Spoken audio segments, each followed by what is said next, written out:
Sindhi general panchayat દ્વારા ઇનામ વિતરણ સમારોહનું આયોજન કરવામાં આવ્યું. સિંધી જનરલ પંચાયત ટ્રસ્ટ પ્રેરિત વિદ્યાર્થી ઉત્કર્ષ સમિતિ દ્વારા દર વર્ષની જેમ આ વર્ષે પણ સિંધી સમાજના ધોરણ 1 થી 8 સુધીના વિદ્યાર્થીઓનો ઇનામ વિતરણનો સત્કાર સમારોહ તારીખ 28 જુલાઈ 2024 ને રવિવારના રોજ શહેરના ઝવેરચંદ મેઘાણી ઓડિટોરિયમ હોલ સરદારનગર ખાતે યોજવામાં આવ્યો હતો. આ સત્કાર સમારોહમાં મુખ્ય મહેમાન તરીકે ભાવનગરના પ્રથમ નાગરિક મેયર ભરતભાઈ પારર, સાંસદ તેમજ કેન્દ્રીય મંત્રી નિમુબેન બાંભણિયા, અતિથિ વિશેષ તરીકે ભાવનગર પશ્ચિમના ધારાસભ્ય જીતુભાઈ વાઘાણી, પ્રમુખ શહેર ભાજપ અભયસિંહ ચૌહાણ, ભાવનગર સ્ટેન્ડિંગ કમિટીના ચેરમેન રાજુભાઈ રાબડિયા,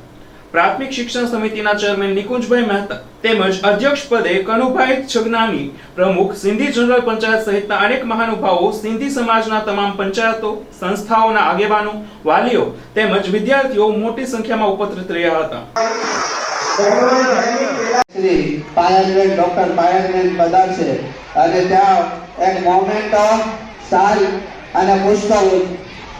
અને સાથે ન હોય, પરંતુ આજની યુવા પેઢીને થોડીક માહિતી મળે કે આ જે કંઈ થઈ રહ્યું.